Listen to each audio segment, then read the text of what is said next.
Hello, everyone. Welcome, welcome, welcome. It is Consciousness Conversation with Dr. Thomas and myself. Really excited. He's back with us this week. And so we are here to talk everything ascension, spirituality, and raising your vibrational frequency, moving into 5D and new earth energy. So welcome back. How are you? I'm a little tan. Yes, yes. I'm all pale compared to you. Most people are pale compared to me right now. Right, right. So, very excited to have you back and have this conversation. Hello, everyone. So please, hashtag replay if you're watching on the replay, add your energy to the group. If you're here live, feel free to comment and ask questions as we have this conversation. But we're very appreciative of all the hearts on Facebook and all the likes and subscribes on YouTube. It's all good, fair exchange. So thank you so much. So we're going to talk rebirth today. Yes. I'm just sharing it out for Okay. Yeah. people. But yes. And it's... I mean, it's an appropriate time to talk about rebirth because, my schedule completely changes. So the likelihood of us being able to do this, as we've talked about, seems like very difficult moving forward. And so it's kind of about rebirth. Look at this. This is where we're at. And rebirth. What does that really mean? What does this whole thing mean in the grand scheme of everything? That's an interesting question. We talk about it being a year of recovery. Mm-hmm. Revelation to recovery.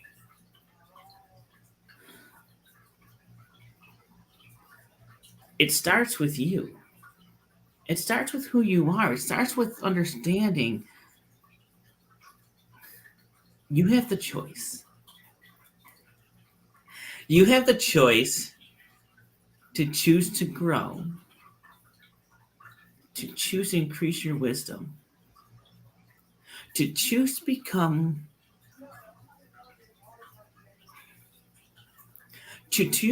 who you can become and be destined to be, and live a life of this pure love and joy.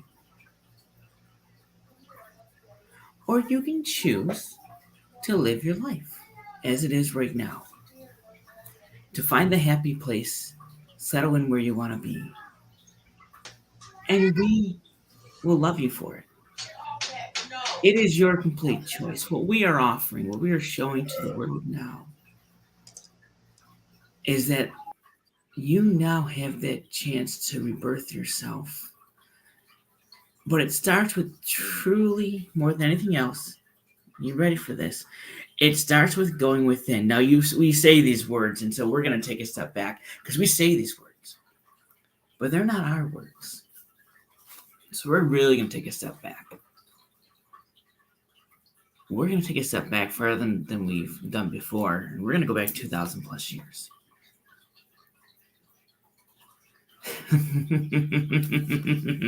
So what we need you to understand, one of the things that is very important and crucial to everything that's gone on is you live in the now. What does that mean? That means this, for example, today is 2023.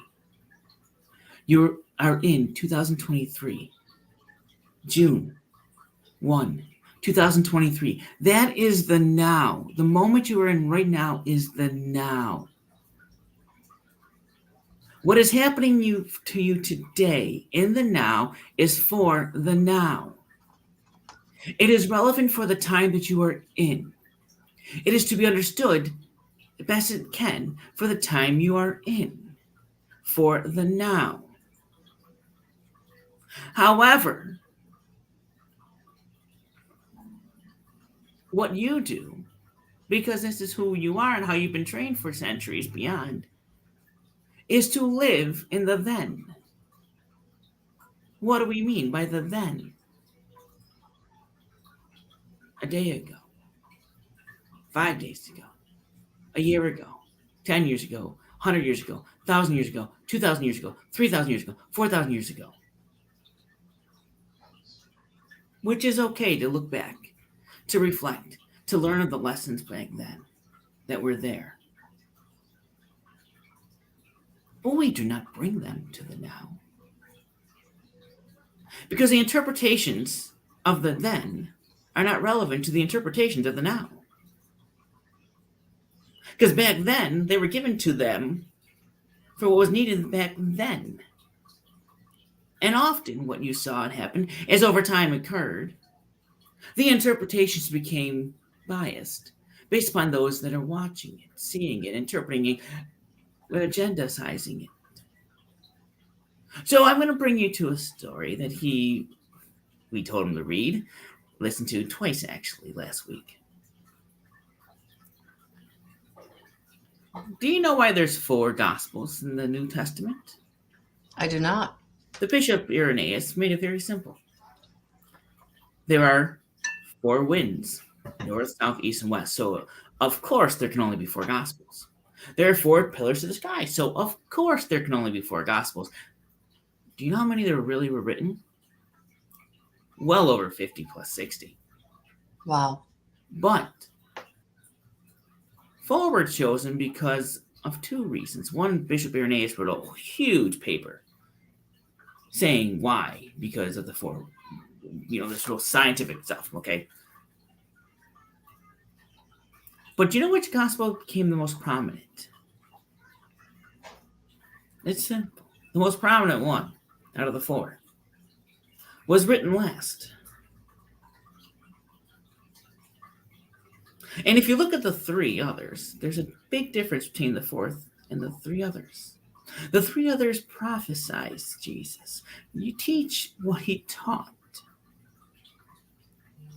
How he preached about love, about life, about forgiveness, about living.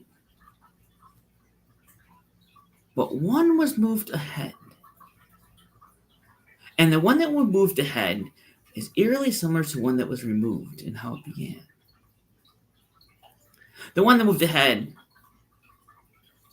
talked about, in a different way, how Jesus was the only Savior, the only one that had any of these abilities. He must be worshipped. And if you do not, you'll be punished. Do you know when that one became the one? That one became the one around the time of Constantine. When they decided to put power into religion, to collect the world together under one regime. Think about that in today's day. If we all got together and said that it's one world power, one person controls everything, what would we say? What would we do? Clearly, we would not agree to let that one person dictate what should be done for everyone and how everyone should live and run their life. But that was what was done with the idea of, once again, this fear that if you do not believe in the one, you do not believe. Now, here's the funny thing about it all. The lost gospel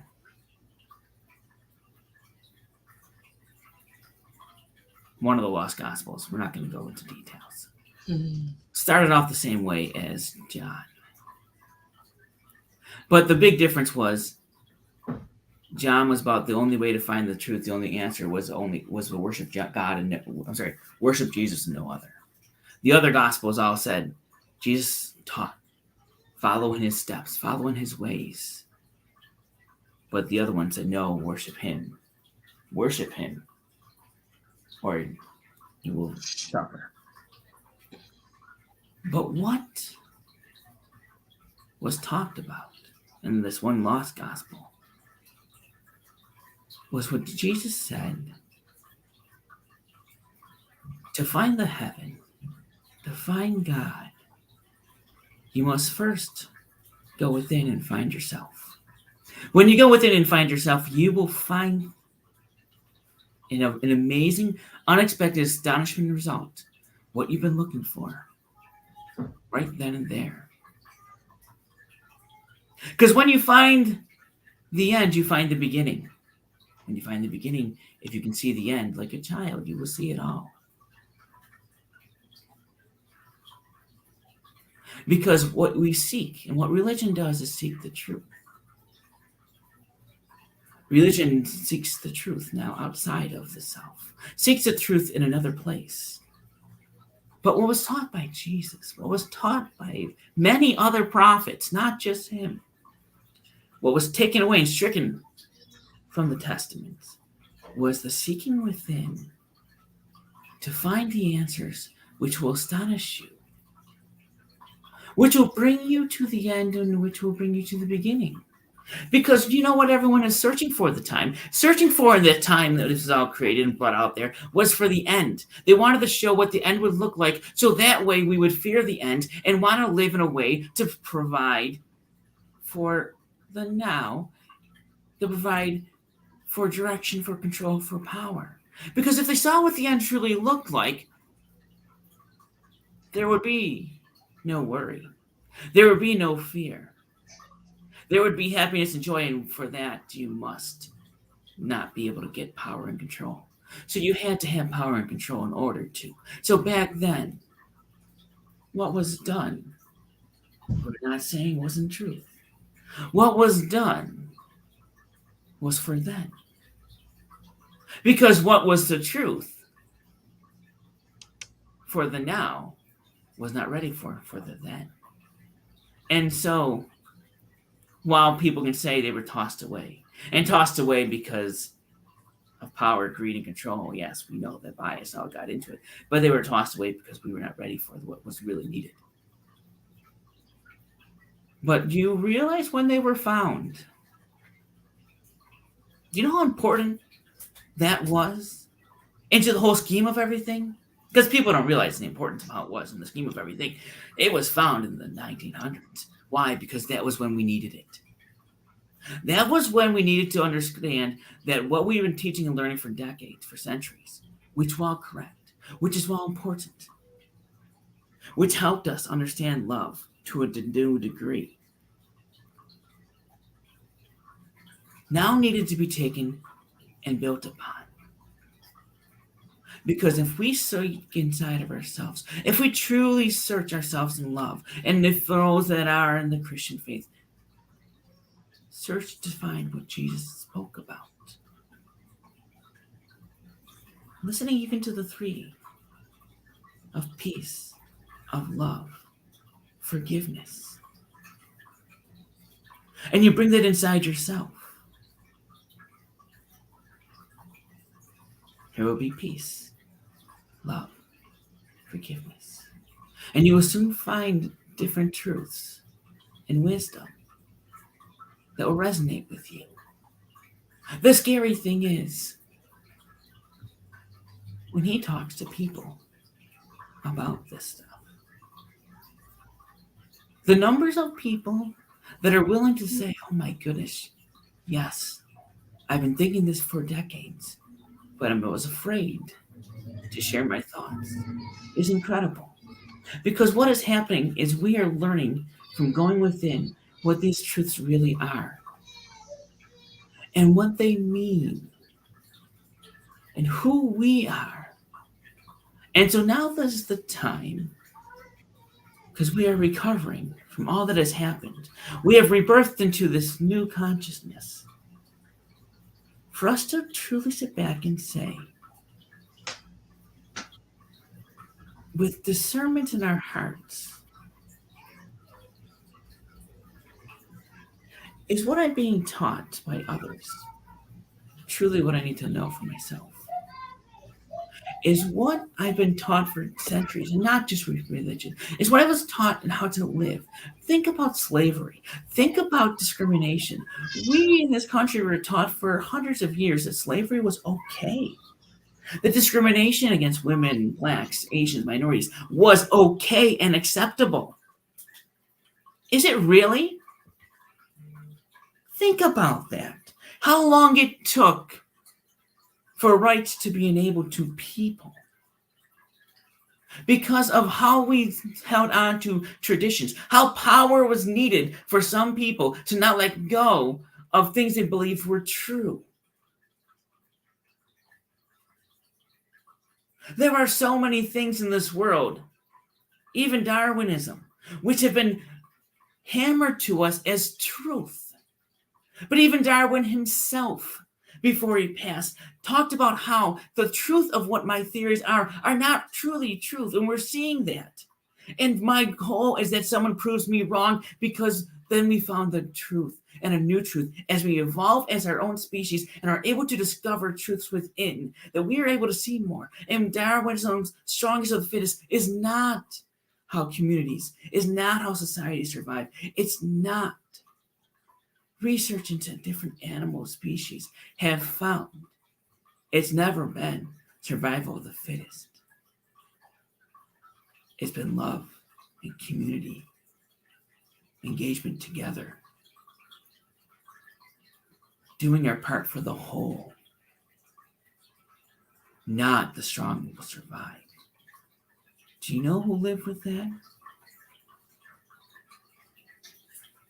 Humans. We spent centuries feeling and believing that only the strong will survive. What did that bring us in the past 2,000 years? Plus, what did that freaking bring us? War, hatred, fear, the need for control, bullying, taking over for others. And what did we do when the love movement came in? Scoff at them, laugh at them. Why? Because that is what you do when you bully. That is what you do when you are living in power, when you are living in control. But when you live in free love, you see it all differently. So what are we saying? With a smile on her face. You have the choice. And we love you no matter what. You can live your life however you please. But what if you took a moment and asked yourself, does this make sense to me? Is this truly what I think love means? How I should live my life?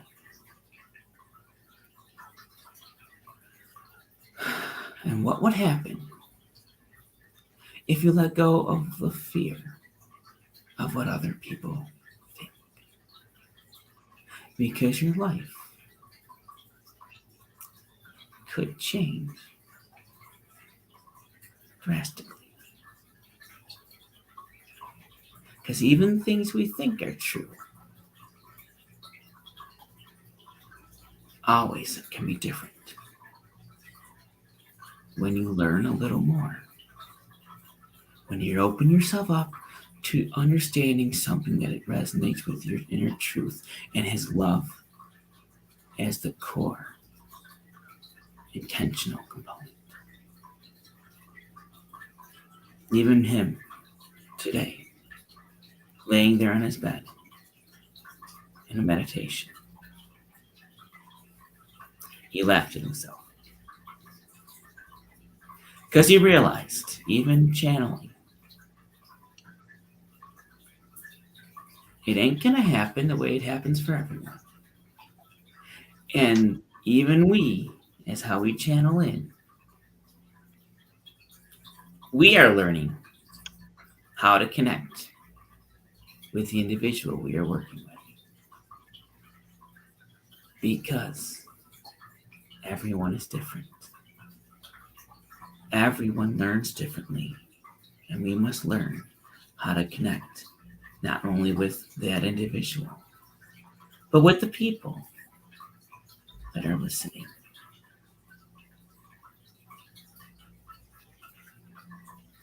But go in because it's your time to choose your path and how you'll birth yourself, how you will recover from thousands of years of what we will call right now a form of oppression, in order to help you learn and gain a wisdom to create a life you never thought was possible. It is now staring in front of you when you're ready to take those steps. We love you. Blessings to you. All right, I'm done. No, that was beautiful. And I think that for us who are in a very human form, having a very human experience, that learning how to stay present in the now moment and not let the monkey mind take off, not let the egoic mind, fear rule the day, really makes a difference, like really allows you to tap into your higher self or that knowingness within you. And so really learning how to become present is so important. And at the beginning of that, they kept saying now, now, now, right? Now moment, now moment, now moment, presence. The I am presence. And it's so important that if you can start to learn to control your thoughts or even what you think about, I know for many people, the thought that you're not your thoughts, it takes a minute. Like you are that which is behind your thoughts. So really starting to look at how you think about things, right? How you think and allow the fear, whether it's the societal programming, whether it's the distraction, whether it's the media, whether it's your own how you were brought up, right?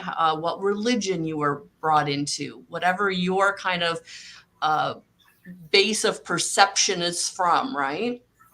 Really looking at that and getting really clear about how you think about things and how you believe things, because then you can start to transform it in being in the now and looking at where you can choose the love, choose the compassion, right? Choose the higher frequency, and really look at how we have been bullied for millennia, how we have been oppressed for millennia by these, people, beings that kind of got into power after Jesus, who came in to give us the way, right? The ascended master, the teacher, teaching us love, teaching us compassion, and then how that kind of got I don't want to say twisted, but that's the word that's coming to mind. Well, let me get, so here's a funny part, and yeah, they're saving this for me because I laugh at this. John is what's used. John's gospel was, they dated around 100. Okay. And the other ones are a little earlier, give or take. But the lost gospel of Thomas. So what we need to understand here is they were not, all right, people. What we need to understand here is the gospels were not written by Mark, John, Matthew, Luke. They were written by the followers and disciples of Mark, John, Matthew, Luke. Okay, in the day of Jesus, and when the rabbis were there, what was done was all done by word of mouth. Nothing was written down. Right. Must understand it. That time period, nothing. When it came to the rabbis' teaching, Jesus' teaching, was written down. It was all to the special ones, the special brothers, the disciples. It was all done verbally for fear of it getting written down and taken in the hands and twisted by those. So nothing was written down. So these all happened after the death by the disciples who heard the stories and passed it on. Now there was a feud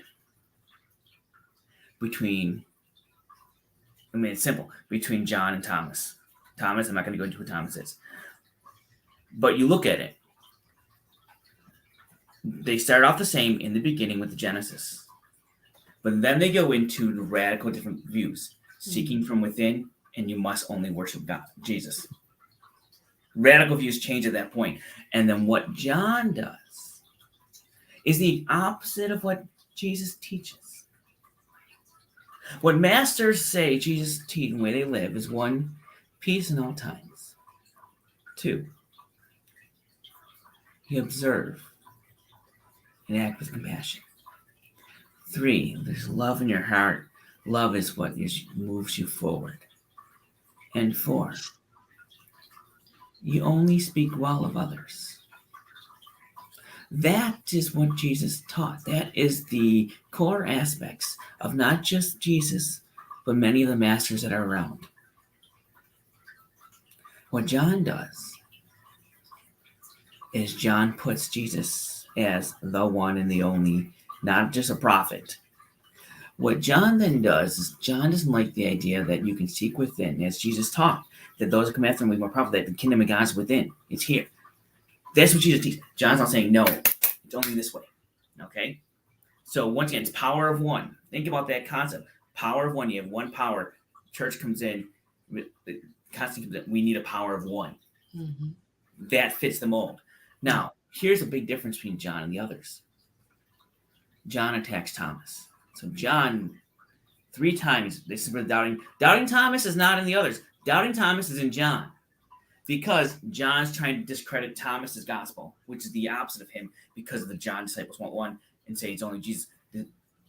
Thomas's gospel talks about how Jesus taught about us with it, and how we all have this gift, and we all have this. All right. Yeah. It discredits him 2 times, saying, with Lazarus, saying, making Thomas be the doubter. Never mentioned in any of the other variables of gospels. But more importantly, it happens when the resurrection happens. The others, and I can't remember which one says it, say Jesus came and the 11 were present. And he rose and they all saw. The 11 mean the disciples. Right. In John, he goes, the 10 were present. Oh. Taking Thomas out. Then Thomas has to come back, be the doubter. Thomas shows up, we don't believe you. Then Thomas sees Jesus. Then Thomas says, oh my goodness, I was wrong all along. John, you were right. Get it? This is the gospel. John, you were right. I now believe you. No other gospel talks like that.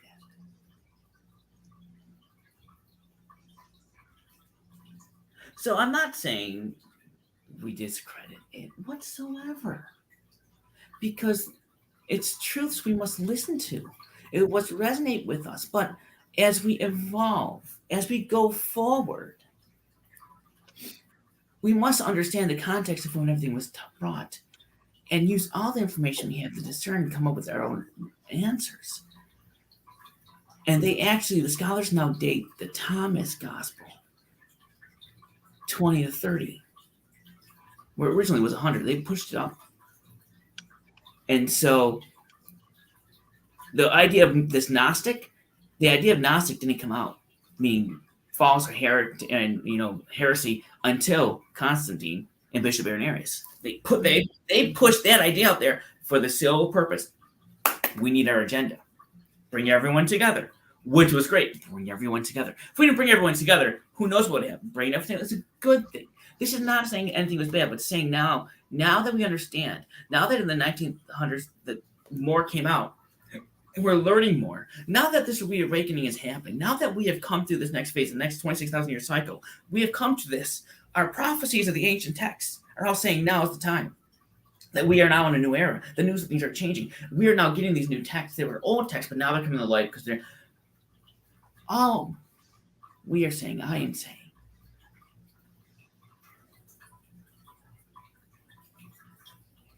You